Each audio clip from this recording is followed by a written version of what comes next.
గాక. ప్రస్తుతం దినాలు ఎట్లా ఉన్నాయంటే, దేవుని పిల్లలారా, నిశ్చయముగా దేవునికి మహిమ కలుగును గాక. ప్రక్కనున్న మనిషి ఊపిరి శ్వాస ఆడుతుందా లేదా అప్పుడప్పుడు గమనించాల్సినటువంటి పరిస్థితి ఏర్పడుతుంది. పగులు కావచ్చు, రాత్రులు కావచ్చు. ఎందుకంటే పరిస్థితి అట్లా ఉంది. ప్రస్తుత దినాలు చూస్తూ ఉండగానే ఊపిరి ఆగిపోతుంది. అలానే జరిగింది. మా పెద్ద వదిన గారి శ్వాస నార్మల్ గానే ఉంది, ఏ రోగం లేదు, అన్ని యాక్టివిటీస్ చేసుకుంది, చక్కగా మంచిగా తలంటూ స్నానం చేసింది, రాత్రి భోజనం చేసింది, పండుకుంది చక్కగా. అయ్యా ఉదయాన్న నేను లేవటం కొంచెం ఆలస్యం కావచ్చేమో, పెందలకడ లేచి, ఎందుకంటే కొంచెం లేటుగా పనుకుంటారు కాబట్టి. అన్నయ్య పెందలకడనే లేస్తాడు, నమాజ్ చదివే టయానికి 5 గంటలకి. ఆయన ప్రార్థన చేసుకుంటాడు, స్నానం చేస్తాడు, టిఫిన్ చేస్తాడు. వదిన కొంచెం ఆలస్యం లేస్తుంది, ఈ మాటలు చెప్పి పడుకుంది. కాబట్టి అర్ధరాత్రి చూస్తే పక్కలో వదిన లేదు. ఏమైందా అని చెప్పి ప్రక్క రూమ్ లోకి వెళితే ఆ రూమ్ లో పడుకొని ఉంది. అప్పటికే పోయింది, ఆ ప్రాణం లేదు. ఆమెకి హార్ట్ అటాక్ వస్తుంది అని అంటే ఆమెకి ముందుగానే తెలిసి ఉంటుంది, అది స్టార్ట్ అయి ఉంటుంది. వెంటనే అన్నయ్య బాధపడటం ఇష్టం లేదని ప్రక్క రూమ్ లోకి వెళ్లి పడుకుంది. అక్కడ పడుకొని సఫర్ అయింది. ఉదయాన్న నేను పోయి ముఖం చూస్తే బాగా సఫర్ అయినట్లు ముఖం అంతా ఇట్లా చిట్లించుకొని పోయింది. ఆ చుట్టుప్రక్కల వాళ్ళందరూ అంతకు ముందు రోజు వచ్చి వాళ్ళ హాల్లో చక్కగా కూర్చొని మాట్లాడి వెళ్ళిపోయారు. వాళ్ళంతా హైందవులు. వాళ్ళు స్టన్ అయ్యారు, ఎందుకంటే నిద్రలో ఆమె ప్రాణం పోయింది అని. అన్నయ్య వచ్చి 2 గంటలకు అర్ధరాత్రి చూస్తే ఆమె ఆ గదిలో పనుకున్నది, డిస్టర్బ్ చేయటం ఎందుకులే అని పనుకొని అనుకున్నాడు. అప్పటికే ప్రాణం పోయింది. తెలియదు అన్నయ్యకి. ఉదయాన్నే లేచాడు, ప్రార్థన చేసుకున్నాడు 5 గంటలకి, స్నానం చేశాడు, టిఫిన్ చేసుకున్నాడు, ఇంకా లేవలేదేంటి. రాత్రి ఏ స్థితిలో, ఎందుకంటే ఆమె ఇటు అటు పొరుగుతూ ఉంటుందట, ఒకే పొజిషన్ లో కొనుక్కోదు.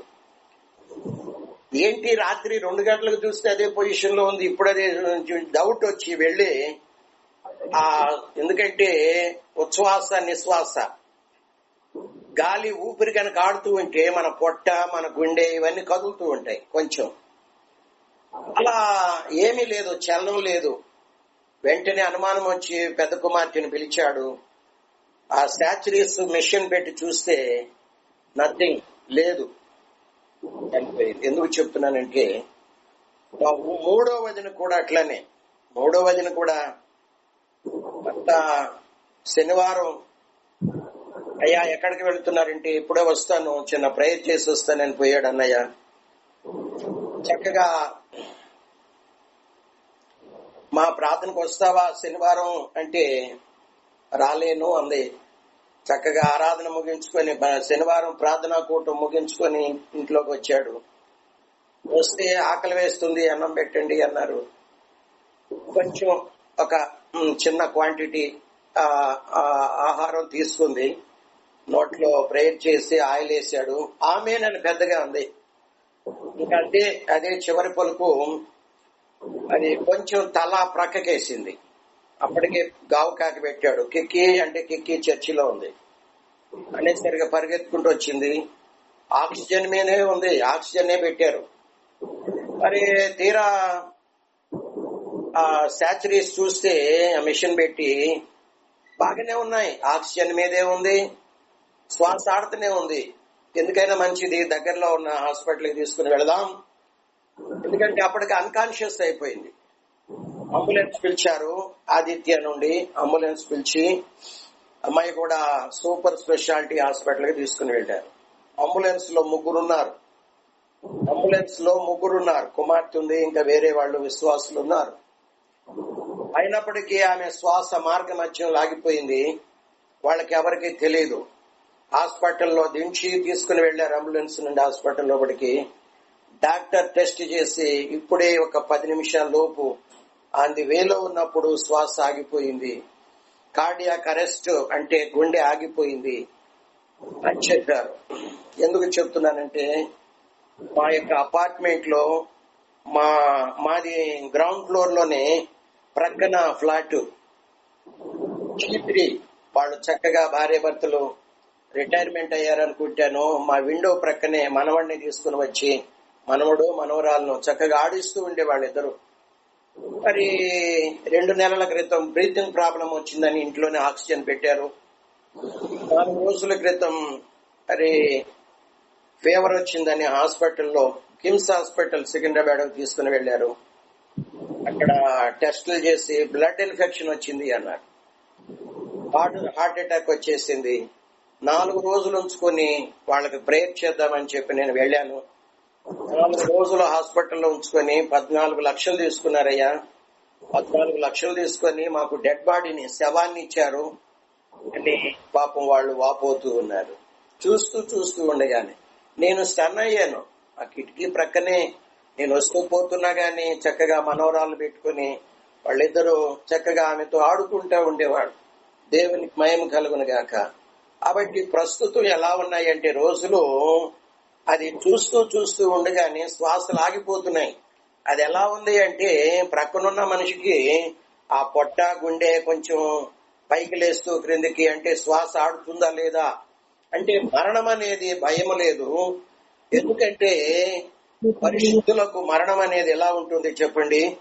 తేనె వలె మధురంగా ఉంటుంది. తేనె టేస్ట్ చేస్తే అది ఇంకా ఎప్పుడెప్పుడా అది నాకు దొరికితే బాగుంటుంది అని ఆశ కలిగి ఎదురు చూస్తా ఉన్నట్లు సిద్ధపడి ఉన్నటువంటి పరిశుద్ధులు ప్రకటన గ్రంథం చివరి అధ్యాయం 18వ వచనంలో ప్రభువు యేసు రమ్ము అని సంఘం ఆహ్వానిస్తూ ఉంది. అలా చాలా మంది ఆ నిత్యమైన మహిమలో యేసుతో కూడా ఉండటానికి సిద్ధపడి అది ఎప్పుడు వస్తుందా మరణము, లేక ప్రభు ఎప్పుడొచ్చి నన్ను కొనిపోతాడా అని ఆశతో వాళ్ళు ఎదురు చూస్తా ఉంటూ ఉన్నారు. కాబట్టి భయం వల్ల ఏంటి అంటే సిద్ధపాటు లేకుండా గనక ఎక్కడ గుండె ఆగిపోతుందోననేదే భయం. ప్రతి ఒక్కరము కూడా లోపాలు కలిగి ఉన్నాం. ఆ లోపాలు దేవుడి మధ్య నన్ను దెబ్బ కొట్టాడు. కాబట్టి ఆ దెబ్బ ఎవరి మీదనైనా కోపగించుకోవాలి అంటే ఆ దెబ్బ గుర్తుకొస్తుంది, ఆ నష్టం గుర్తుకొస్తుంది. వెంటనే దాన్ని కంట్రోల్ చేసుకోవటం. అంతేకాదు నాకు శరీరంలో ఇంతకు ముందు ఉన్నంత స్ట్రెంగ్త్నెస్ ఉండలేదు, చాలా వీక్ గా ఉంటుంది. అది ఎప్పుడు నరాలు ఇద్దరు పట్టుకొని ఒక తాడును కనుక లాగినట్లు అటు ఒకళ్ళు ఇటు ఒకళ్ళు పట్టుకొని త్రాడు లాగినట్లు నా శరీరంలో ఉన్న నరాలన్నీ కూడా లాగుతూనే ఉంటాయి. ఇది కాబట్టి పవర్లెస్ చేసేసాడు దేవుడు. దేవునికి మహిమ కలుగును గాక. ఈ సండే వచ్చేసరికి దేవుడు నాకు కొంచెం కంఠాన్ని, స్వరాన్ని శక్తివంతంగా ఇస్తూ ఉన్నాడు. కొన్నిసార్లు నా పరిస్థితి ఎలా ఉంటుంది అంటే నేను రెగ్యులర్ ప్రేయర్ చేసుకుంటాను, స్వరం తెరిచి ప్రార్థించలేనటువంటి దుస్థితిలోకి వచ్చాను. అంటే అంత బలహీనత. అది ఎక్కడ కొంచెం ఎక్కువగా ప్రార్థన చేస్తూ ఉంటే నోరు తెరిచి, ఎందుకంటే నా ప్రార్థన ఎలా ఉంటుంది అంటే నేను చేసే ప్రార్థన నా చెవులకు వినపడాలి, అది హృదయంలోనికి పోవాలి. అప్పుడే నాకు తృప్తిగా ఉంటుంది. చుట్టూ ఉన్న డిస్టర్బెన్స్ ఏది కూడా నాకు చెవుల్లో పడదు. దేవుని మీద కాన్సన్ట్రేషన్ పెట్టగలను. దేవుడు నాతో మాట్లాడుతూ ఉంటాడు, నేను దేవునితో మాట్లాడుతూ ఉంటాను. దేవుని స్వరాన్ని నేను ఎక్కువగా వింటూ ఉంటాను. దేవునికి మహిమ కలుగునుగా. నా పెదవుల నుండి ఎక్కువగా స్తుతి, ఆరాధన, ప్రార్థనలు వచ్చినప్పటికీ నా మనస్సంతా దేవుని మీదనే, దేవుడు మాట్లాడే స్వరం మీదనే ఉంటుంది. నాలో ఇంకా కొన్ని లోపాలు ఉన్నాయి. అవి సరి చేసుకోకుండా నా గుండె ఎక్కడ ఆగిపోతుందో.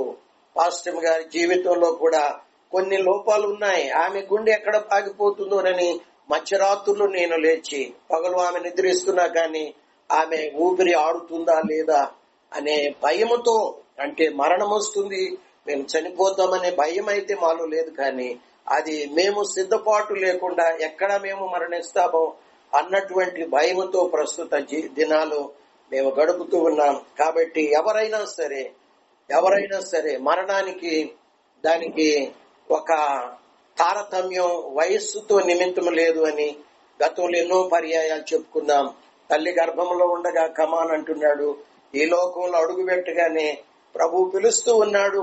అంతేకాదు దేవుని పిల్లలారా, బాల్య ప్రేమనందు, కౌమారత్వమునందు, మరి యవన కాలమందు, మిడిల్ ఏజ్ లో, ఓల్డ్ ఏజ్ లో దేవుడు ఆయా సందర్భాల్లో పిలుచుకుంటున్నాడు. సిద్ధపాటు లేకుండా గనక పోతే, ప్రాణం విడిస్తే, శ్వాస ఆగిపోతే, కన్ను మూస్తే తెరిచేలోగా అంధకార చీకటి శక్తులు, సాతాను యొక్క సమూహం మన ప్రక్కనే ఉంటాయి. మన ఆత్మను కొనిపోయి పాతాళంలో వేయటానికి, ఆ తర్వాత పాతాళం ధవళ సింహాసనం మీద వేసే కూర్చున్నప్పుడు అప్పగిస్తుంది. అప్పుడు తీర్పు తీర్చి ఎటర్నల్ అంటే ఫైర్ అంటే అగ్నిగంధకాలతో మండే గుండములో, అది నిత్యము ఉండే గుండం, దానిలో పడివేస్తే మన జీవితం చాలా భయంకరం. మానవ జీవితం అనేది ఎంతో విలువైనటువంటిది. అన్నిటికంటే ముఖ్యం మానవ జీవితం కంటే రక్షించబడి సిద్ధపడుతున్నటువంటి జీవితం దేవుని దృష్టిలో విలువైంది. యెహోవా భక్తుల మరణం దేవుని దృష్టికి విలువైనది అని 116వ కీర్తనలో మనము చదువుకుంటా ఉంటాం. కాబట్టి మనం బ్రతికి ఉన్న పౌలు అంటాడు, 5వ అధ్యాయం 8-9 వచనాలు అనుకుంటా, కొరింథీ 2వ పత్రికలో, దేహమందున్నను దేహము విడిచినను మనము దేవునికి ఇష్టలమై ఉండవలనని ఆకాంక్షిస్తున్నాను అని చెప్పి ఆ భక్తుడు మాట్లాడుతున్న రీతిగా కడవరి దినాల్లో మనమందరం ఎక్కువగా బైబిల్ గ్రంథం చదవాలి. బైబిల్ గ్రంథం ఒక్కటి మనల్ని లోకములో పాపములో పడకుండా, సాతాను కుయుక్తుల్లో పడకుండా కాపాడగలిగేది. కాబట్టి దేవుని ప్రజలారా, 2 చేతులు జోడించి మీకు నేను వినమ్రంగా తెలియచేస్తున్నాం, ఎక్కువగా బైబిల్ చదువుకుందాం, ఎక్కువగా దేవుణ్ణి ధ్యానించుదాం. దేవుని మంచితనం, దేవుని ప్రణాళిక, దేవుని యొక్క ఉన్నతమైన ప్రణాళిక మన పట్ల ఎంత ఉన్నతమైనదంటే దాన్ని మనము ధ్యానిస్తూ ఉంటే మన హృదయంలో నుండి, అంతర్భాగంలో నుండి కృతజ్ఞతా భావం అనేది దేవుని పట్ల పిలుపుకి వస్తుంది. దేవుడు మానవుని స్థాయికి దిగి వచ్చాడు పశువుల పాకలోనికి. ఎందుకు అంటే దేవుని స్థాయిలోనికి మనల్ని కొనిపోయి ఆయన ప్రక్కన మహిమగల సింహాసనం మీద కూర్చుండబెట్టుకోవాలని. ఆయన పరలోకాన్ని కొనిపోవటమే కాదు, భూలోకానికి మానవుడిని తీసుకుని వచ్చి ఆయనతో పాటు సహపాలకుడుగా, రూలర్ గా అంటే పరిపాలించే వ్యక్తిగా, తన కేబినెట్ మినిస్టర్ గా చేయాలని దేవుడు ఆకాంక్షిస్తున్నాడు. దేవుడు ఎక్కడ, మానవుడు ఎక్కడ, ఒక్కసారి మనం జ్ఞాపకం చేసుకుందాం. కాబట్టి చివరి దినాల్లో మనం ప్రభులో జీవించుదాం, ప్రభు కొరకు జీవించుదాం, ప్రభులోనే మన తుది శ్వాస విడుదాం. అట్టి కృప ప్రభు మనందరికీ దయచేయనుగాక. 4 వాక్యాలు చదవండి. దానియేలు గ్రంథం 9వ అధ్యాయం 27వ వచనం. దానియేలు గ్రంథం 9వ అధ్యాయము. ఈ మధ్యకాలం ఎక్కువగా మనం ఈ వచనాన్ని చదువుకుంటూ ఉన్నాం. అతడు ఒక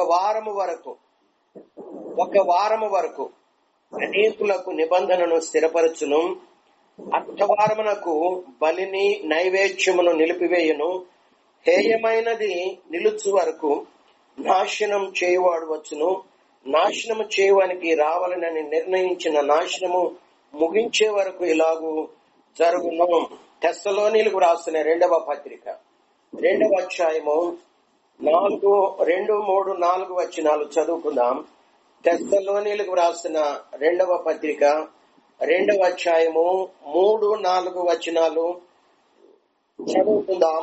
మొదట భ్రష్టత్వము సంభవించి నాశన పాత్రుడకు పాప పురుషుడు బయలుపడితేనే కాని ఆ దినము రాదు. ఏది దేవుడనబడును, ఏది పూజింపబడును, దానినంతటిని ఎదిరించుచు దానికంతటికి పైగా వాడు తన్ను తానే హెచ్చించుకొనుచు తానే దేవుడినని తన్ను కనబరుచుకొనుచు దేవుని ఆలయములో కూర్చుండును. 3వదిగా మత్తయి సువార్త 24వ అధ్యాయము. మత్తయి సువార్త 24వ అధ్యాయము 15వ వచనము నుండి చదువుకుందాం. 15వ వచనము నుండి, కాబట్టి ప్రవక్త అయిన దానియేలు ద్వారా చెప్పబడిన, ఇందాక మనం చదువుకున్నాం 9:27. కాబట్టి ప్రవక్త అయిన దానియేలు ద్వారా చెప్పబడిన నాశనకరమైన హేయ వస్తువు పరిశుద్ధ స్థలమందు నిలుచుట మీరు చూడగానే చదివేవాడు గ్రహించునుగాక, యోదయలో ఉండువాడు కొండలకి పారిపోవలను, మిద్దె మీద ఉండువాడు తన ఇంటిలో నుండి ఏదైనా తీసుకుని పోవాలని వెండికి దిగకూడదు, పొలములో ఉండేవాడు తన బట్టలు తీసుకుని పోవుటకు ఇంటికి రాకూడదు. అయ్యో, ఆ దినములలో గర్భిణీలకును పాలిచ్చు వారికి శ్రమ. 20-21 వచ్చిన మీ తర్వాత చదువుకోవాలని మనం చేస్తున్నాం. ప్రకటన గ్రంథం 19వ అధ్యాయము 20వ వచనం. ప్రకటన గ్రంథము 19వ అధ్యాయము 20వ వచనము. అప్పుడు ఆ మృగమును దాని ఎదుట సూచక్రియలు చేసి దాని ముద్రను వేయించుకున్న వారిని, ఆ మృగపు ప్రతిమకు నమస్కరించిన వారిని మోసపరిచిన ఆ అబద్ధ ప్రవక్తయు పట్టబడి, అంటే ప్రతిమకు ఒకటి మరలా చదువుతున్నాను, 20వ వచనం మొదటి లైన్ లో. అప్పుడు ఆ మృగము అంటే యాంటీ క్రైస్ట్, అంత్యక్రీస్తు, క్రీస్తు విరోధి అని గుర్తుపెట్టుకోండి. ఆ మృగము ప్లస్ 4వ లైన్ లో అబద్ధ ప్రవక్తయు, వీరిద్దరును పట్టబడి అగ్ని గంధకాలతో మండే అగ్నిగుండములో ప్రాణముతోనే వేయబడిరి అని మనం చూస్తా ఉన్నాం. 20వ అధ్యాయము 10వ వచనములో మనము చదువుకుంటే, వారిని మోసపరిచిన అపవాది అగ్ని గంధకములు గల గుండములో పడవేయబడిను. అచ్చట ఆల్రెడీ ఆ ఘోర మృగమును అబద్ధ ప్రవక్తయు ఉన్నారు. వారు యుగములు రాత్రింబవళ్ళు బాధించబడుదురు అని మనం చదువుకుంటా ఉన్నాం. దేవునికి మహిమ కలుగును గాక. ఈ చదవబడినటువంటి వాక్యాలు మొత్తము చదివించాను, ఎందుకంటే ఇందులో నుండి వాక్యం వస్తుంది. జస్ట్ ఇంట్రడక్షన్, ఉపోద్ఘాతము నేను పైన మీకు ఇచ్చి వాక్యంలోకి వెళ్లాలని ఆకాంక్షిస్తూ ఉన్నాను. కొన్ని వారాలుగా మనము 7 ఏళ్ల శ్రమల కాలంలో ఏం జరగబోతుంది అనేది మనము ధ్యానిస్తూ ఉన్నాం. దేవునికి స్తోత్రం. అతి త్వరలోనే యాంటీ క్రైస్ట్ అంటే ఒక నియంత ప్రపంచాన్ని పరిపాలన చేయబోతూ ఉన్నాడు. అది ఎంతో దూరంలో లేదు, బహు కొద్ది దూరంలోనే ఉంది. సంఘము అనేది ఆ శ్రమల కాలంలోనికి ప్రవేశించబోతుంది అని మనం గత కొన్ని వారాలుగా ధ్యానిస్తూ ఉన్నాం. కాబట్టి ఈ యాంటీ క్రైస్ట్ త్వరలో బయలుపరచబడబోతున్నాడు. వాడు మానవుడే, మనుష్యుల్లో నుండే వాడు రాబోతూ ఉన్నాడు. వాడు ప్రస్తుతం పెరిగి పెద్దవాడయ్యాడు. వాడు ఏ దేశంలో ఉన్నాడు, వాడు ఎక్కడున్నాడు, వాడు ఎలా ఉంటుందో అవన్నీ మనకు ప్రస్తుతం తెలియదు. కానీ త్వరలో వాడు బయలుపరచబడబోతున్నాడు. వాడిని మన 2 కళ్ళతోనే మనం చూడబోతూ ఉన్నాం. కాబట్టి వాడిని ప్రమోట్ చేయటానికి ఫాల్స్ ప్రాఫిట్, అబద్ధ ప్రవక్త అనే వాడు కూడా మనుషుల్లో నుండే లేపబడబోతూ ఉన్నాడు. కాబట్టి వీరిద్దరూ కేవలం భూమి మీద 7 సంవత్సరాలు ప్రపంచమంతటినీ వాళ్ళ స్వాధీనంలో కంట్రోల్ తీసుకొని 7 సంవత్సరాలు కేవలం పరిపాలన చేయటానికి వాడికి పవర్ ఇవ్వబడుతుంది, అధికారం ఇవ్వబడుతుంది. అధికారము అనేది ఎవరిస్తారు వాడికి అంటే, గత 3-4 వారాల క్రితం మనము చదువుకున్నాము. ఎవరిస్తారు అంటే ప్రకటన గ్రంథం 13వ అధ్యాయంలో చదువుకున్నాం. సాతాను వాళ్ళిద్దరికి తన అధికారమును, తన బలాన్ని, తన సింహాసనాన్ని వాడికి యాంటీ క్రైస్ట్ కి ఇస్తాడు. కాబట్టి వాడు ఎలా ఉంటాడు అంటే సాతానును పోలి ఉంటాడు. సాతాను ఎలా ఉంటాడు? సాతాను మానవుడు కాదు, అది ఒక పడిపోయిన దేవదూత. కాబట్టి యాంటీ క్రైస్ట్ ఎలా ఉంటాడు అంటే జస్ట్ లైక్ మీరు సాతాను చూస్తే యాంటీ క్రైస్ట్ చూడనక్కర్లేదు, యాంటీ క్రైస్ట్ చూస్తే సాతాన్ని చూడనక్కర్లేదు. ఈ వాడు తండ్రిగా ఉంటాడు, సాతాను అనేవాడు తండ్రిగా ఉంటాడు.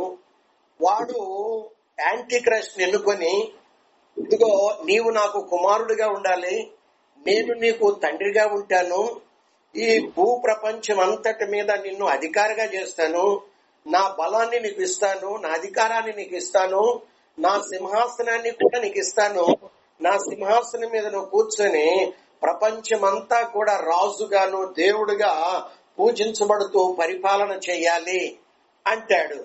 వాడిని ప్రమోట్ చేయడానికి అబద్ధ ప్రవక్త అనేవాడు లేస్తాడు. వాడికి కూడా సాతాను తన అధికారాన్ని కట్టబెడతాడు, తన బలాన్ని ఇస్తాడు, తన ఆ యొక్క సూచక్రియలు అద్భుతాలు చేయటానికి వాడికి అనేకమైనటువంటి గిఫ్ట్లు కూడా సాతాను ఇస్తా ఉంటాడు.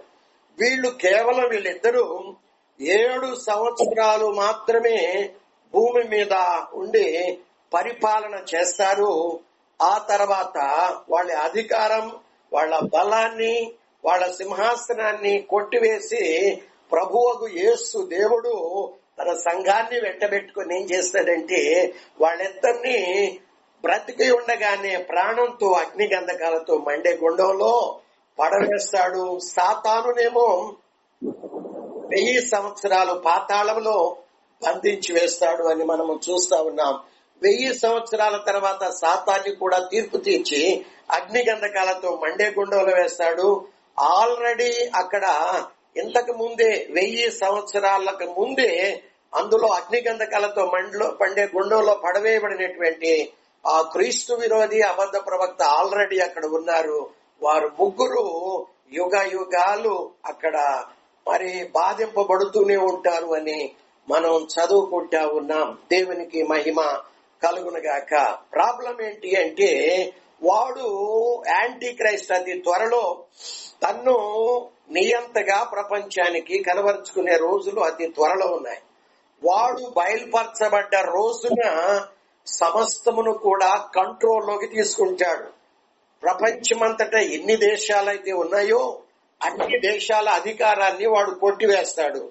కొట్టివేసి మొత్తాన్ని కూడా ఆ పవర్ మొత్తం తన చేతిలోకి తీసుకొని వాడంటాడు, ఇదిగో నేనే దేవుడను, 666వ ముద్ర మీ నొసట మీ కుడి చేతిని వేయించుకోవాలి, నన్ను మీరు ఆరాధించాలి. వాడిని ప్రమోట్ చేయటానికి ఈ అబద్ధ ప్రవక్త ఏం చేస్తాడు అంటే వాడు అనేక రకాలుగా ప్రజలను బలవంతం చేస్తా ఉంటాడు. వాడి బొమ్మ చేసుకొని మీరు ఇంట్లో పెట్టుకోవాలి, వాడిని మీరు ప్రతిరోజు మీరు ఆరాధించాలి, లేకుంటే కొనటం అమ్మటం ఉండదు అంటాడు. అయితే ప్రపంచమంతటా 3 రకాలైనటువంటి ప్రజలున్నారు. 3 జాతులు వారు, అంటే 3 రకాలైన ప్రజలు. ఒకటెవరు? అన్యులు, నామకార్థ క్రైస్తవులు. ఈ నామినల్ క్రిస్టియన్ కూడా అన్యుల క్రిందకే లెక్కించవలసినటువంటి పరిస్థితి. గత సండే మనం చదువుకున్నాం. ఆయన అంటున్నాడు యేసు ప్రభుల వారు, ఇదిగో చేట నా చేతిలో ఉంది, నేను తూర్పార పట్టబోతున్నాను. పొలంలో ఉన్న గింజంతా కూడా ఏం చేస్తారు, ఒక చోట కూర్చి రైతు ఏం చేస్తాడు చెప్పండి, కళ్ళములో పోసి దాన్ని నూర్పిడి వేసి, మిషన్లో వేసి నూర్పిడి వేసి ఏం చేస్తారు, దాన్ని చేటలో పోసి తూర్పార పడుతూ ఉంటే ఆ పొట్టంతా కూడా గాలికి ఎగిరిపోతుంది. గట్టి ధాన్యం మాత్రమే. వాళ్లే పరిశుద్ధులు. దేవునికి మహిమ కలుగునుగాక. కాబట్టి మొట్టమొదటి రకం ఎలాంటి వాళ్ళు అంటే యేసుని ఎరగని వారు, సువార్తకు లోబడిన వారు, నామకార్థమైనటువంటి క్రైస్తవులు. వీళ్ళందరూ కూడా మొదటి కోవకు చెందినవాడు. వీళ్ళకి ప్రాబ్లం ఏముందండి? ఏ దేవుడైతే మాకేంటి, మాకు కొనటానికి అమ్మకానికి మాకు కావాలి అనుమతి, పర్మిషన్ కావాలి. కాబట్టి మేము ఒక పూట తినలేకపోతే ఉండలేము కదండి కదా. ఆనాటి క్రైస్తవులు, క్రైస్తవుడు వేరు, పరిశుద్ధుడు వేరు. క్రైస్తవుడు అని పేరు పెట్టుకున్నంత మాత్రాన అందరూ క్రైస్తవులు కాదు.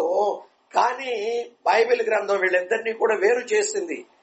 క్రిస్టియన్ వేరు కదండి, పరిశుద్ధుడు వేరు. పరిశుద్ధుడు ఎవరు అంటే యేసునందు విశ్వాసం ఉంచి, యేసు పరిశుద్ధ రక్తం చేత కడగబడి, ఆయన వాక్యానికి లోబడి శ్వాస ఉన్నంత కాలం, ప్రభు వచ్చేంత వరకు తనకు ఏది నష్టం కలిగినా కానీ తన ప్రాణం కంటే ఎక్కువగా దేవుణ్ణి ప్రేమించి, తన ప్రాణం కంటే ఎక్కువగా దేవుని ఆజ్ఞలను ప్రేమించి వాటిని హత్తుకొని వాటికి అన్నిటికీ లోబడి ఎవరైతే విధేయత కలిగి జీవిస్తూ ఉన్నారో వారే పరిశుద్ధుల క్రింద పరిశుద్ధ గ్రంథం, బైబిల్ గ్రంథం లెక్కించబడుతుంది.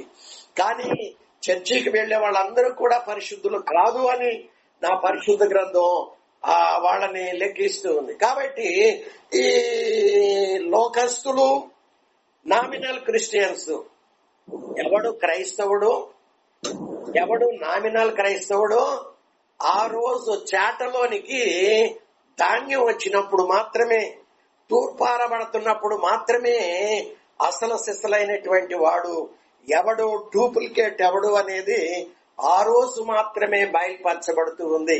దేవునికి స్తోత్రం. కాబట్టి ఈ మొదటి కోవకు చెందినటువంటి ఈ ప్రజానీకానికి ప్రాబ్లం ఏముందండి? ప్రాబ్లం ఏమి లేదు. చిన్న పిల్లోడు వాళ్ళకి అప్పుడే పుట్టిన వాడు ఉంటాడు, కళ్ళ ముందు పాలు దొరకదు కదండి. పిల్లవాడు క్యార్ అని ఏడుస్తూ ఉంటే పాలు దొరకదు నామకార్థ క్రైస్తవులకి, అన్యులకి. కాబట్టి అర్జెంటుగా వాళ్ళు ఏం చేస్తారో, పిల్లవాడు చావును నేను చూడలేనని హాగర్ గనక కూటి వేతంత దూరం వెళ్లి ఇష్మాయేలుని ఎత్తి ఆ చెట్టు కింద పడేసి అంత దూరం పోయి ఏడుస్తా కూర్చుంది. నా పిల్లవాడు చావు బ్రతుకులో ఉన్నాడు, వాడికి నీళ్లు దొరకలేదు, కాబట్టి నేను ఏమీ చేయలేని నిస్సహాయ స్థితిలో ఉండిపోయానని హాగర్ గనక కేకలు వేసి ఏడ్చినట్లు ఆనాడు చాలా మంది ఏం చేస్తా ఉంటారంటే పరిగెత్తుకుంటూ పోయి 666వ ముద్ర ముందు నాకు వేయండి అని క్యూలో నిలబడి అర్జెంటుగా వేసుకొని ఆ తర్వాత పాలను, వాళ్ళకు కావలసినటువంటి ఆ పూట కూటిని వాళ్ళు నీటిని కొనుక్కొని ఉంటారు. కాబట్టి వాటిని పూజించడానికి, దేవుడిగా ఆరాధించడానికి కదండి, వాడికి మొక్కటానికి, వాడి బొమ్మ ఇంట్లో పెట్టుకోవటానికి, దాంతో మాట్లాడటానికి వాళ్ళకి ఎటువంటి ప్రాబ్లం లేదు. ఇంకెవరున్నారు భూమి మీద? ఇంకెవరున్నారండి? ఇంకా 2 రకాలైనటువంటి మనుషులు ఉన్నారు. రెండవ రకం ఎవరో చెప్పండి? యూదులు, యోధా జాతి కదా. వాళ్ళకు కూడా ప్రాబ్లం లేదు. ఏంటి ప్రాబ్లం? యాంటీ క్రైస్ట్తో ఎటువంటి ప్రాబ్లము లేదు. కారణం ఏంటి అంటే వాళ్ళతో అగ్రిమెంట్ చేశాడు. 9వ అధ్యాయం దానియేలు గ్రంథం 27వ వచనం చదువుకున్నాం మనం. వాళ్ళతో నిబంధన స్థిరపరిచాడు. ఎన్ని రోజుల వరకు? 1 వారానికి, అంటే 7 సంవత్సరాల వరకు. ఇదిగో నేను మీకు తోడుగా ఉంటాను, నేను దేవుణ్ణి, నేను మీకు పీస్ఫుల్ ఇస్తాను, సమాధానాన్ని. ఎందుకంటే వాడు బయలుపరచబడితేనే కానీ యూదా ప్రజలు మందిరం కట్టుకోలేరు. అప్పటి వరకు అన్ని కూడా దేవుడు వాడికి కావలసినటువంటివన్నీ కూడా ఆ 3 రకాలైన వస్తువుల్ని సమకూర్చి పెడుతున్నాడు. అది ఆ టయానికి వచ్చేసరికి ఆ బూడిది కూడా దొరికింది వాళ్ళకి కదండి. ఎర్రని పెయ్య. రెండవది ఏంటి చెప్పండి? పరిశుద్ధుడైన లేవీయుడు, అంటే కళంకం లేని లేవీయుడు. వీళ్ళు ఆల్రెడీ దొరికారు. ఇప్పుడు సెర్చ్ ఏంటి అంటే వెతకటం దేని కొరకు అంటే ఇజ్రాయెల్ ఆ యొక్క గవర్నమెంట్ సైంటిస్టులకి కదండి, శాస్త్రులకి ఏమిచ్చి శాలరీస్ ఇచ్చి వాళ్ళని పోషిస్తూ ఎక్కడో క్రీస్తు శకం 70వ సంవత్సరంలో టైటస్ అనేవాడు వాళ్ళ మీద దండెత్తి వచ్చి వాళ్ళని ముక్కలుగా నరుగుతుంటే ప్రపంచమంతా చల్లా చెదరైపోయారు.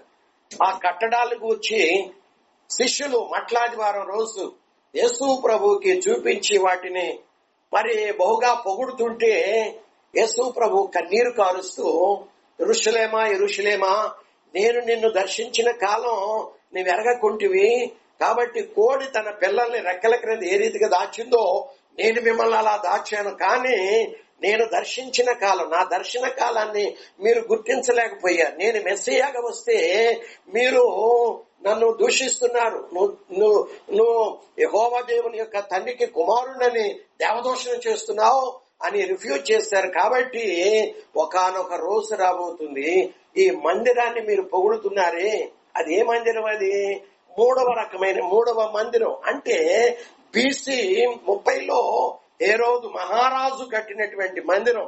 అదే శృంగారం అనే దేవాలయం క్రీస్తు శకం 70వ సంవత్సరంలో ఆ టైటస్ అనే చక్రవర్తి వచ్చి దాన్ని మొత్తం రాయితీ మీద రాయి లేకుండా కూలగొట్టే దినాలు రాబోతుంది అని చెప్పి ఆయన కన్నీరు కారుస్తూ చెప్పాడు. ఆ ప్రవచనం క్రీస్తు శకం 70వ సంవత్సరంలో అక్షరాల నెరవేరింది.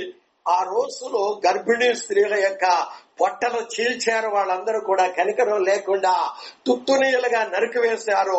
శవాల గుట్టలై పడి ఉన్న యెరూషలేం అంతా, ఇశ్రాయేల్ కంట్రీ అంతా కూడా ఆనాడు యెరూషలేం మందిరం కూడా కూలగొట్టబడింది. దేవుని ప్రియులారా, ఇప్పటికీ 2000 సంవత్సరాల నుండి ఒకే ఒక్క గోడ మాత్రమే ఉంది.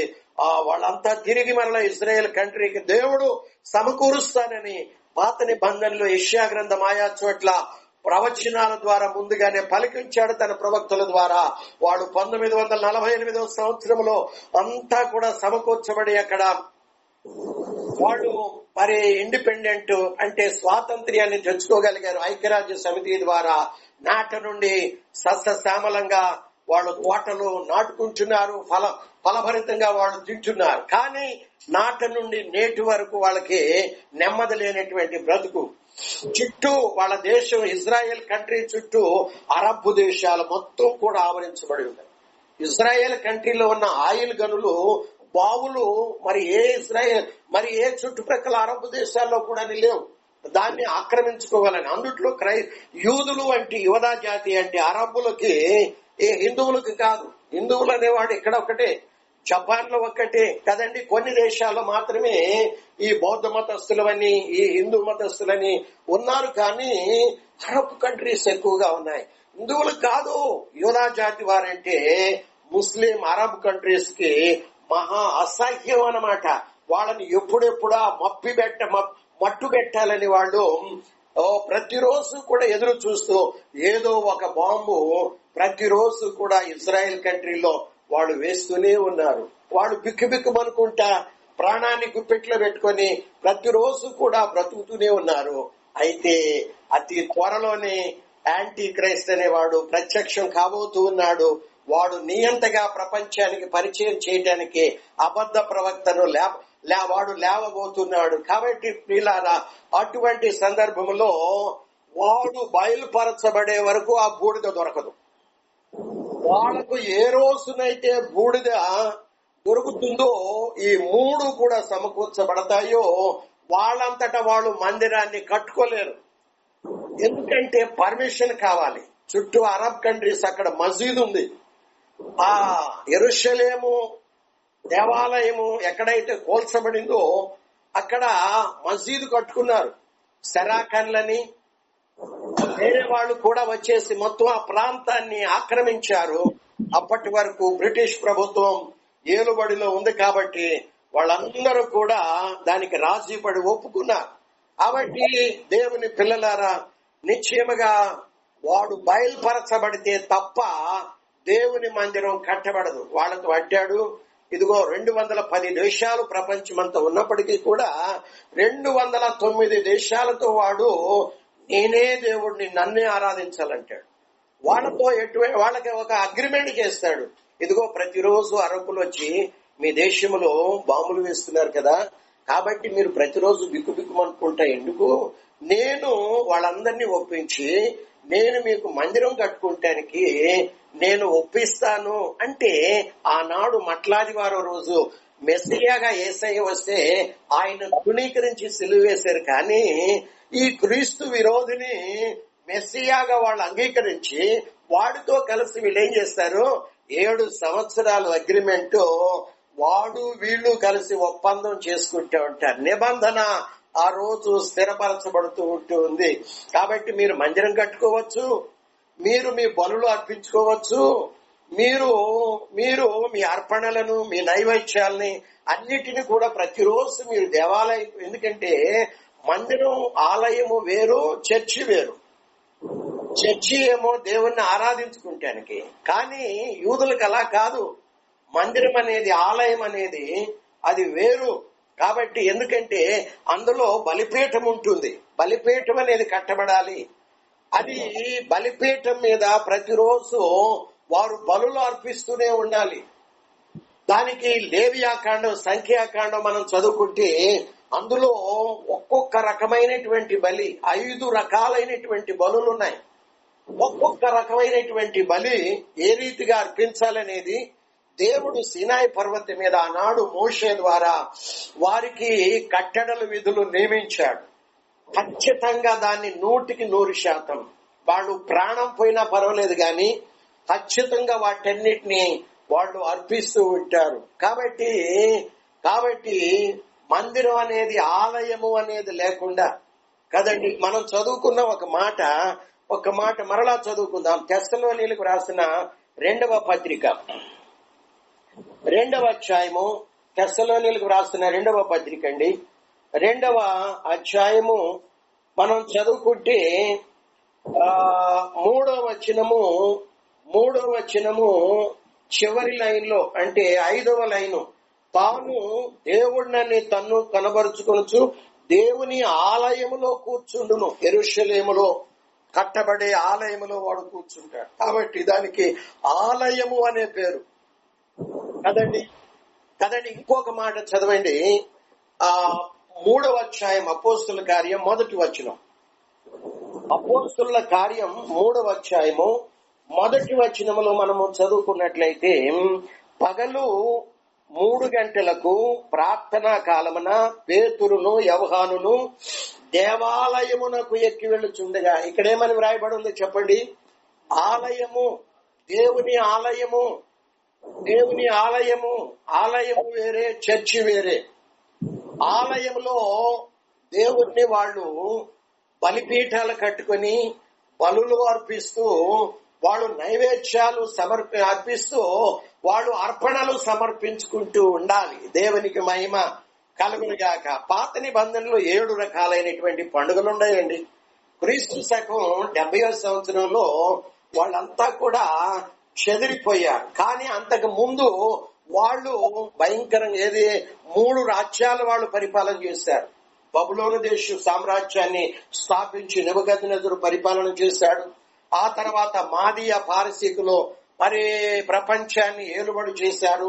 ఆ తర్వాత గ్రేకీయులు, అంటే ద గ్రేట్ అలెగ్జాండర్, వీళ్ళు 3 రాజ్యాలు. తర్వాత రోమా సామ్రాజ్యం. క్రీస్తు భూలోకములో, యేసు ప్రభుల వారు భూలోకములో నరావతారిగా ఉన్నటువంటి కాలంలో 4 సామ్రాజ్యాలను స్థాపించి వాళ్ళు ఏలుబడి చేస్తారని నెబుకద్నెజరుకు కలలో దేవుడు ముందుగానే బయలుపరిచాడు. ఒక విగ్రహం ఆయన చూశాడు. ఆ విగ్రహంలో మరి పైన శిరస్సు బంగారం, తర్వాత మెడ, ఈ యొక్క భుజాలు ఇవన్నీ కూడా వెండి, ఇవన్నీ మనకు తెలిసింది. కాబట్టి టైం వేస్ట్ చేసుకుంటా మనము ముందుకు సాగిపోదాం. దేవునికి మహిమ కలుగునుగాక. కాబట్టి వాడు ప్రత్యక్షమయ్యి వాళ్ళకి అగ్రిమెంట్ చేస్తాడు, మీకు ఆలయం లేదయ్యా, కాబట్టి నేను అరబ్బులను ఒప్పించి, ఎందుకంటే వాళ్ళు నమ్ముతారు, పవర్ మొత్తం వాడు స్వాధీనాలు తీసుకుంటాడు. ఓ ప్రక్క అందరూ కూడా వాళ్ళని ఆరాధిస్తూ ఉంటారు. 209 దేశస్తులు వాడిని నమ్ముతారు. కాబట్టి ఇదంతా కూడా చూస్తున్నటువంటి వాళ్ళు నిశ్చయముగా వాడిని నమ్మి వీడే మెస్సియా అని నమ్మేసి చివరికి అగ్రిమెంట్ మీద వాడు వీళ్ళు కలిసి 7 సంవత్సరాలు సంతకం చేస్తారు. సంతకం చేసిన తర్వాత వాళ్ళు చక్కగా 3.5 సంవత్సరాలు బలులు అర్పిస్తూనే ఉండాలి. దేవుని మందిరం కట్టుకుంటారు, బలులు అర్పిస్తారు కదండి. వాళ్ళు అర్పణలు నైవేద్యాలను సమర్పించుకుంటూ ఉంటారు. వాళ్లకు ఎటువంటి కొట్లాట లేదు. యాంటీ క్రైస్ట్తో వాళ్ళకి ఎటువంటి సమస్య, ప్రాబ్లం లేనే లేదు. ఎందుకంటే వాళ్ళు ఎంతో పీస్ఫుల్ గా 2000 సంవత్సరాలుగా ఎదురు చూస్తున్నటువంటి ఈ యొక్క మందిరం చివరికి మాకు స్వాతంత్ర్యం వచ్చినా కానీ, 1948వ సంవత్సరం స్వాతంత్ర్యం వచ్చినా కానీ, ప్రతిరోజు మా దేశంలో ఏదో ఒక స్థలంలో బాంబు పడుతూనే ఉంది. మా చుట్టుప్రక్కల ఉన్న వాళ్ళు నెమ్మది లేకుండా చేస్తున్నారు. ఇదిగో ఈయన మెస్సియా కాకపోతే ఇంకే మరేంటి, వాళ్ళందరికీ కూడా నోళ్లు మూపించి మాకు మందిరం కట్టుకుంటానికి ఈయన సహాయం చేశాడు.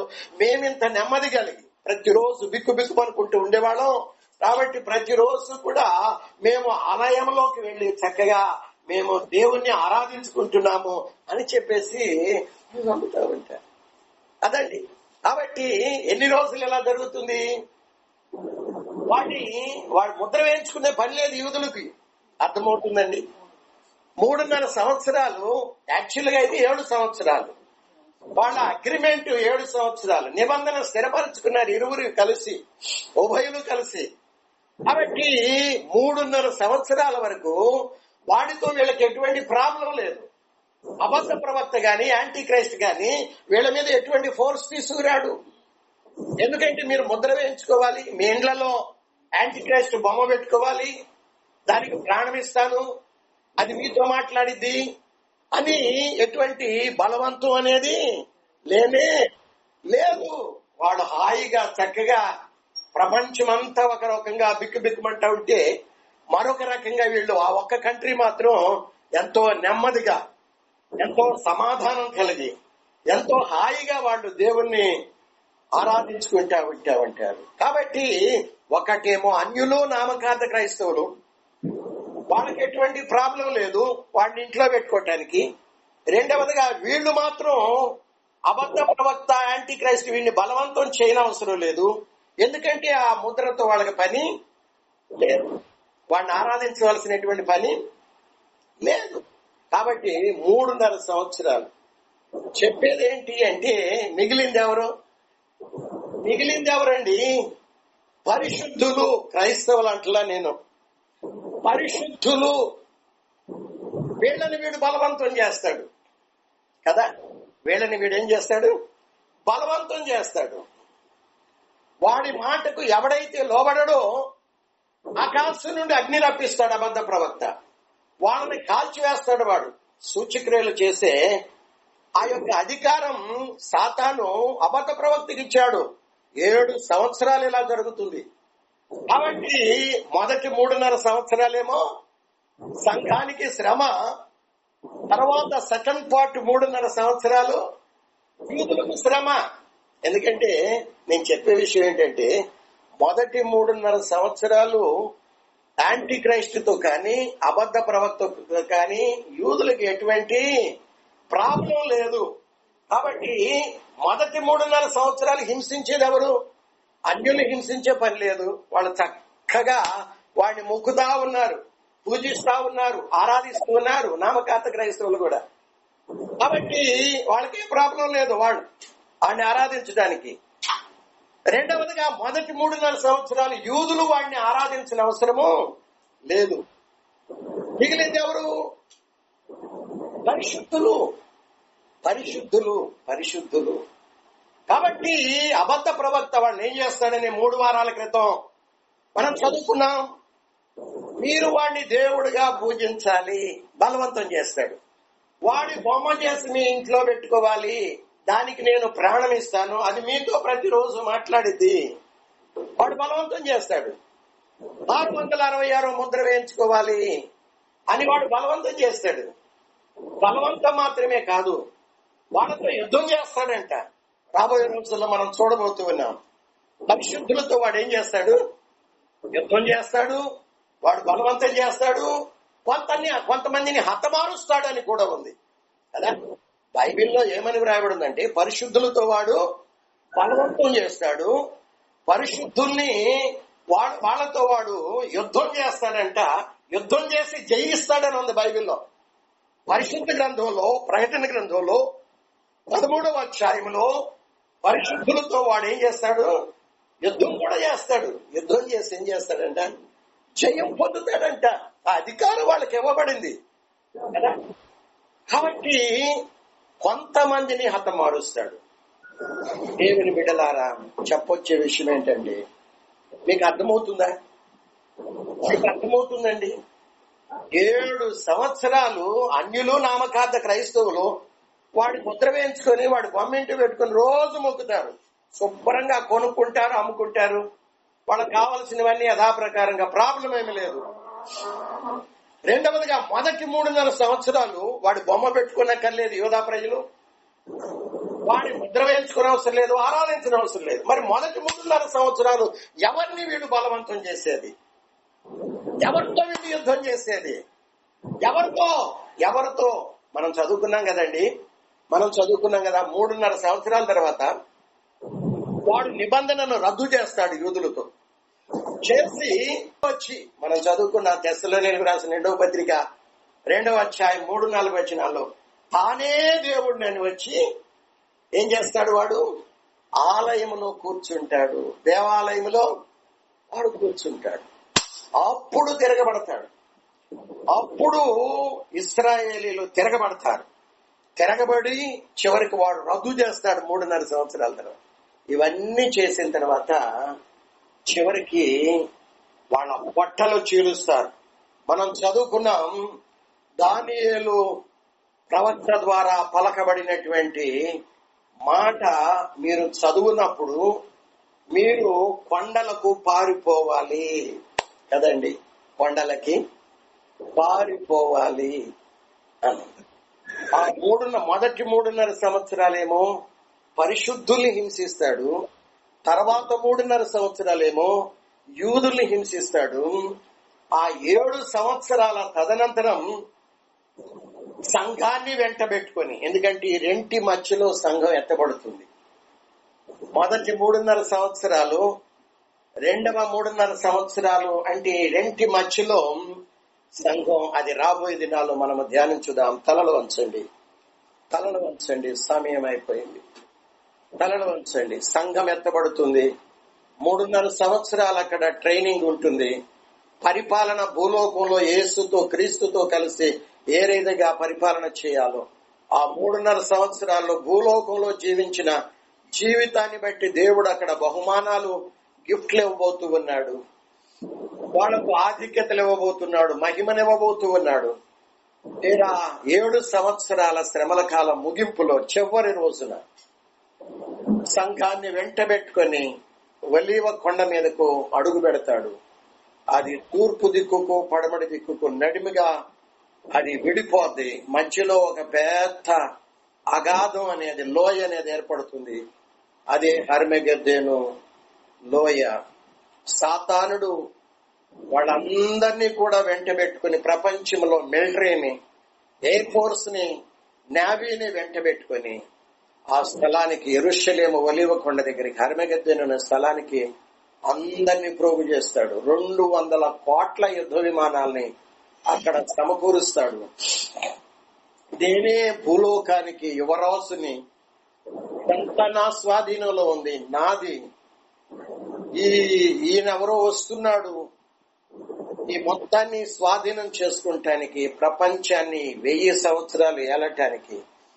ఇంతకాలం 6000 సంవత్సరాల నుండి ఇదంతా నా స్వాధీనంలో ఉంటే, ఆదాము నుండి నేను గుడ్డిగా లాక్కుంటే, దొంగచాటున దెబ్బ కొట్టి 6000 సంవత్సరాల నుండి నా స్వాధీనంలో ఉంటే, ఈయన వచ్చి సమస్తమును కూడా యువరాజుగా ఏలటానికి వస్తున్నాడని ఆయనకు వ్యతిరేకంగా నేవీ, ఎయిర్ ఫోర్స్, మిలిటరీని, ఈ 3 రకాల త్రివిధ దళాధిపతుల్ని, వాళ్ళ సైన్యాన్ని మొత్తాన్ని వెంటబెట్టుకొని ఆయన అక్కడికి వస్తాడు. ఓన్లీ వన్ వర్డ్, ఒక్క మాట ఆయన నోటి నుండి వాక్యం అనే ఖడ్గం బయలువెడలి వస్తుంది. వాక్యం అనే ఖడ్గము ఆయన నోటి నుండి బయటకు వచ్చినప్పుడు వాళ్ళ నిలబడి ఉన్నటువంటి చోటని మిలిటరీ, నేవీ, ఎయిర్ ఫోర్స్ అందరి కళ్ళు కుళ్ళిపోతాయి, లొట్టలు పడి వాళ్ళ నాలుకలు లోపటే ఉండి కుళ్ళిపోతాయి, శవాలుగా టపా పడిపోతాయి. వాళ్ళ రక్తం 200 క్రోసులు అంటే దాదాపు 300 మైళ్ళు పైనే అది ప్రవహిస్తూ ఉంది. ఆ శవాలను తినటానికి ఆకాశము నుండి గ్రద్దలు, పక్షుల్ని విందు ఆరగించడానికి ఆయన పిలుస్తాడు. 7 సంవత్సరాలు వాళ్ళను పాతి పెట్టడానికి టైం పెడుతుంది. 7 నెలలు ఆ యుద్ధ విమానాలు, యుద్ధ కవచాలు అన్ని కూడా ఖాళీ మంటలు మండుతూనే ఉంటాయి. దేశాన్ని శుద్ధి చేయటానికి కొన్ని మాసాలు టైం పడుతుంది. ఆ టైంలో అబద్ధ ప్రవక్తను, అంత్యక్రీస్తును తీర్పు తీర్చి అగ్నిగంధకాలతో మండే గుండంలో వాడు ప్రాణంతో ఉండగానే వేస్తాడు. వాడినేమో బాటంలెస్ పిట్ లో, పాతాళంలో సాతాన్ని 1000 ఏళ్లు బంధిస్తాడు. చెప్పొచ్చే విషయం ఏంటి అంటే, చాలా మంది బోధకులు, 98% మంది ప్రపంచమంతా ఇదిగో సంఘం లేక పరిశుద్ధులు అనేవాళ్ళు 7 ఏళ్ల శ్రమలకు ముందే ఎత్తబడుతుంది. వేటిని బేస్ చేసుకొని చెబుతున్నారంటే, ప్రకటన గ్రంథం 3వ అధ్యాయం 10వ వచనం, తెస్సలోనీయులకు రాసిన మొదటి పత్రిక 5వ అధ్యాయం 9వ వచనం, వీటిని బేస్ చేసుకొని వాళ్ళు తప్పుడు త్రోవలో నడుస్తూ ఇదిగో ప్రపంచ 98 క్రైస్తవ ప్రజానీకాన్ని తప్పుడు మార్గంలో నడిపిస్తూ ఉంటే గుడ్డిగా నమ్ముతున్నారు, చివరికి నష్టపోతూ ఉన్నారు. మనము ఏ కోవలో ఉండాలి, దేన్ని ఎక్సెప్ట్ చేయాలి, దేన్ని మన గుండెలకు హత్తుకోవాలి? సంఘం ముందుగా ఎత్తబడుతుందా, 3.5 సంవత్సరాల తర్వాత అది పరలోకానికి కొనిపోబడుతుందా? మనము దేన్ని హత్తుకోవాలి, దేన్ని నమ్మాలి, విశ్వసించాలి? పరిశుద్ధాత్మ దేవుని యొక్క సహాయపు వెలుగులో మనమందరము కూడా జాగ్రత్తగా పరిశీలన చేద్దాం. ఎందుకంటే బైబిల్ గ్రంథం ఎంతవరకు మనకు తెలియజేసింది, 7 సంవత్సరాలు వాళ్లతో అగ్రిమెంట్ చేస్తాడు, మొదటి 3.5 సంవత్సరాల తర్వాత రద్దు చేస్తాడు. అయితే అబద్ధ ప్రవక్త ఎవరిని బలవంతం చేస్తాడు? మొదటి 3.5 సంవత్సరాలు ఎవరితో యుద్ధం చేసి వాడు జయం పొందుతాడు? ఎవరిని హతమారుస్తాడు? క్రైస్తవుల్ని కాక. మొదటి రకమైనటువంటి ప్రజలతో ఎటువంటి ప్రాబ్లం లేదు, యూదులతో ఎటువంటి ప్రాబ్లం లేదు, మిగిలింది పరిశుద్ధులు ఒకటి. కాబట్టి ఇవన్నీ ఇంకా లోతుగా రాబోయే దినాల్లో మనం ధ్యానించబోతున్నాం. పరిశుద్ధాత్మ దేవుడు మనందరికీ సహాయం చేయలాగున ప్రార్థనా పూర్వకముగా వద్దాం. మంచి దేవ, కన్న తండ్రి, కృప కలిగిన మా రక్షక, కృప కలిగిన యేసయ్య, తండ్రివైన దేవ, సత్యస్వరూపి అయిన పరిశుద్ధాత్మ దేవ, మీ కరుణామణికి స్తోత్రం చెల్లిస్తున్నాం. శ్రేష్టమైన మానవ జన్మించారు, అంతకంటే శ్రేష్టమైన పాపమును కడగబడిన రక్షణ జీవితం మాకిచ్చారు. ఈ ఆజ్ఞలు, పరిశుద్ధ గ్రంథాన్ని, పరిశుద్ధాత్మను మాకు తోడుగా వచ్చి వెళ్ళారు. ఇక ముందు మాకు కావలసినవన్నీ ఇస్తున్నారు, సమృద్ధిగా ఇస్తున్నారు, ఏ ఒక్కటి కొదువు లేకుండా. ఆధ్యాత్మికంగా మిమ్మల్ని ఆరాధిస్తూ సత్యములో నడిచి ప్రభా గమ్యానికి చేరాలని మీ గ్రంథం ద్వారా మాకు మాట్లాడుతున్నందుకు మీకు వందనాలు. రాబోయే దినాలు ప్రభా పరిశుద్ధులకు అతి ప్రియములు నాయన. పరిశుద్ధులకు ప్రభువా 7 ఏండ్ల శ్రమల కాలంలో మొదటి 3.5 సంవత్సరాలు ఎప్పుడు వస్తుందా? ఎప్పుడు ఆ శ్రమల కాలంలో మేము అడుగు పెడతామా? అంత్యక్రీస్తుని అబద్ధ ప్రవక్తను మేము ఎదిరిస్తామా? మా ప్రాణములెంత మాత్రమో మాకు ప్రియమైనవిగా ఉండకు. మేము మా కోసం ప్రాణం పెట్టి తిరిగి లేచిన యేసునాథుని కొరకు ఆనాడు మా శిరస్సును, మా తలలు తెగిపొడిగా కానీ ప్రభు కొరకు ఎప్పుడెప్పుడు జీవించాలా, ఆ నిత్యమైన మహిమలో మేము ప్రవేశించాలని ఆశతో కనిపెట్టి ఎదురు చూస్తున్న పరిశుద్ధులు భూలోకంలో కొందరు ఉన్నారయ్యా నీ కోసం. అట్టి వారిని మీరు నియమించుకున్నారు ప్రభువా. మేమందరం కూడా అట్టి గుంపులో చేర్చబడటానికి అట్టి కృప దయచేయండి ప్రభువా. కొట్టు వలె కొట్టుకొని పోయే నామకార్థ క్రైస్తవ గుంపులో మేమెవరూ కూడా లేకున్నట్లు గట్టి ధాన్యముగా ప్రభువా మా ప్రాణములనంత మాత్రము కూడా మేము ప్రేమించకుండా కడమట్టుకు నాయన యేసుని ప్రేమిస్తూ యేసుని హత్తుకుని జీవించి అట్టి కృప కూడి వచ్చిన ప్రతి ఒక్కరిని పేరు చొప్పున దీవించండి. వారికి ఇచ్చిన ఉద్యోగాలు, వ్యాపారాలు, వారికి ఇచ్చిన ఆరోగ్యాలు, కుటుంబాలు, వారి విద్యలు, వారి ప్రయాణాలు, అన్నిటికంటే ముఖ్యంగా ఆత్మీయ జీవితాన్ని ఆశీర్వదించి ప్రభా నేను తిరిగి కలుసుకునేంత వరకు నీ కృపలో ఎత్తిపెట్టి నడిపించి శక్తి గల మీ నామానికి మాత్రమే మహిమ తెచ్చుకుంటాం. యేసయ్య ప్రశస్త నామములో ప్రార్థిస్తున్నాము తండ్రి. తండ్రి అయిన దేవుని ప్రేమ, తన ప్రభువును మన రక్షకుడైన యేసుక్రీస్తు వారికి పరిశుద్ధాత్మాన్యోన్య సహవాసం సన్నిధి సహా ప్రపంచంలో ఉన్న సకల పరిశుద్ధులు, ప్రాముఖ్యంగా కూడి వచ్చిన మనెల్లరకు సదా తోడే ఉండి నడిపించును గాక. Amen, amen, amen. God bless you.